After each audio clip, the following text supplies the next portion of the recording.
to all of you, because both in the United States, both critical care and also emergency medicine, a lot of our doctors get very tired and they don't want to go to work.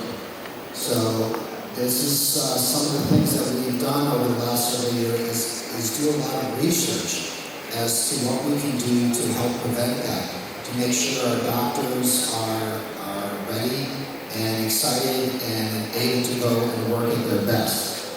And one of the important things here is we just have to make sure that we all want to take care of patients very, very well, but we have to take care of ourselves first. Emergency medicine, as well as critical care, is a very stressful job. We work 24 hours a day, 7 days a week, every day of the year. We work holidays, we work weekends, we work nights. It makes it very difficult because oftentimes we work day, then we work a night, then we work a day again. And that, obviously, throwing off your rhythm makes it very, very difficult to recover. We also take care of very sick patients all the time. It's not like a lot of other areas of medicine where the patients mostly are not sick. A lot of our patients are critically ill and may actually even die in front of us. And that can be very stressful, particularly if it's one of your peers, a child, a loved one, someone of that nature as well. The other thing that happens in emergency medicine and critical care, it's not like we know these patients. They've seen us for the first time, and the family can often get very upset with us. And we have very, very brief time to develop a relationship with that patient and oftentimes with the family. And oftentimes with the patient, they come in unconscious or confused, and they don't even know that you were their doctor. So you may have saved their life, but they don't know who you are. Oftentimes they wake up and they're on the floor, and that's the first doctor they see. So they think that's the doctor that saved their life. So we never get that credit. The other thing that happens in emergency medicine, since we don't know these patients, we come in and we have very little information. They may have 20 medical problems. We don't know that, so we have to make quick decisions with not all the information. And sometimes that forces us to make a decision that we wouldn't have made had we known more information. And as I mentioned before, we have to make these decisions really quickly. We don't have time to think about it like a lot of other specialists. As you see from this chart, this is the United States data. And for the last 10 years, emergency medicine was the most burned out specialty. It's just in this past year that we're no longer number one. Things are actually getting better because of a lot of the things that we are doing in emergency medicine, which I will talk about. Unfortunately, some of you are in critical care. And in the United States, that is now the most burned out specialty. And so, again, we're still at the top. And we like to be the best at everything, but that's not the best. So one of the things that our college is spending a lot of time and effort on is trying to make sure that, for us to take care of patients well, we need to take care of ourselves.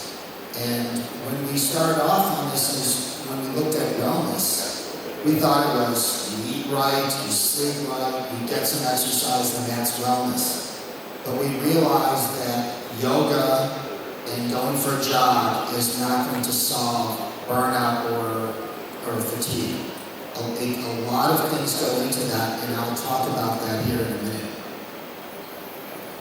With everything, I don't think I'm the smartest doctor. So I always develop mnemonics to help me remember all of these things. Because typically, if you go through things, you remember about 3 to 5 things.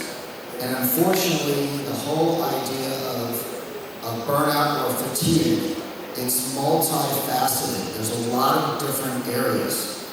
And so there's a training culture. And I'll talk about each one of these individually. There is that thing of eating right of exercising, of getting good sleep. And there's rest and relaxation. With a high stressful job like this, we need to take frequent vacations, or at least get away from that stress. And the problem that we often face is sometimes we go home to a stressful situation. We have lots of children, sometimes small children, they're crying, they want your attention all the time. Those are some of the things that we have to make sure that we balance at different parts of our life. We also have to make sure that we feel important, that we have some control over our environment, when we say something that we're responded to, that people think that we're a valuable part of the process. One of the things that we'll talk about again here is that also we find that the most successful doctors that have a low burnout level also do something besides just take care of patients. Maybe they come and speak internationally. Maybe they exercise. Maybe they like riding a bike. Maybe they do artwork. Maybe they make wine. Whatever it is, you need to find other passions besides just clinical care. The environmental workplace is a very difficult thing. Oftentimes our patients come in, they're confused, so they might get in a fight with you. Their family may be very upset. They may want to hurt you if their loved one dies or something of that nature. And certainly we have people that, in the United States particularly, have been shot by guns, and other people come into the emergency room sometimes with guns and threaten the doctors and the nurses. So it's a very stressful environment. And last is a thing that, unfortunately in the United States, physicians are the #1 profession for suicide now. We've passed besides military, we are the #1 profession in the United States. We've passed policemen and firemen now at that level, which is a very scary aspect. So here is the training and work culture. And this is something that is somewhat a new thought to me. And one of the things that happens in our culture, and I don't know if that happens here as much, but it is in the United States, is the professors, if you're a medical student or a resident, they want to show that they're much smarter than you are. Sometimes they call you stupid. They do things like that. That's happened in the United States. And that demeaning attitude creates people that when they become professors, they do the same thing. And it also creates antagonism between doctors. Sometimes emergency physicians think the surgeons are not that smart, or the internal medicine doctors are not that smart, and vice versa. And that creates a very, very stressful environment. So that culture, I think it's very important on emergency physician and critical care doctors to really come together and create a good relationship with all the other doctors, and that makes for a very, very good training environment. The health, diet, and exercise is also a key aspect, particularly if you're working on changing shifts from days to nights and back and forth.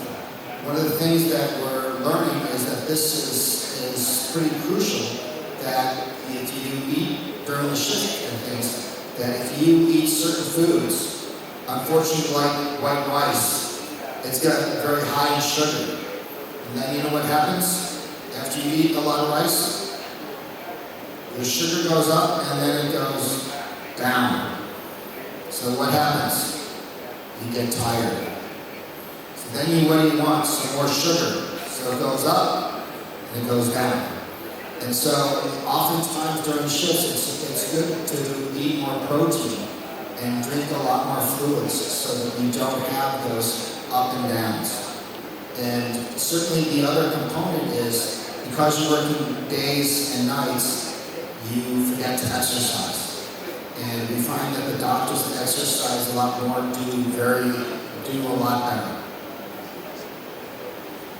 This is one of the problems that we have, is that oftentimes someone will die in front of us. And if you're in the United States, if you're a police officer or even a firefighter, you know what they do? They give you time off. They give you 72 hours, sometimes longer, to recover from that. In emergency medicine or critical care, how much time do they give us? 0. We go right back in and take care of the next patient.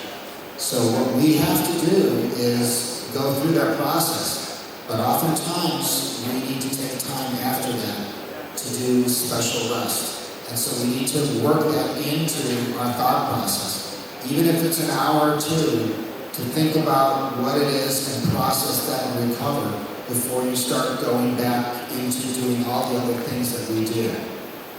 Sometimes what that requires is to find an activity, or what we call sometimes a safe place to get that rest and relaxation. Sometimes that's going for a run, a bicycle ride, a swim, sometimes a glass of wine, and unfortunately probably sometimes a cigarette in some countries.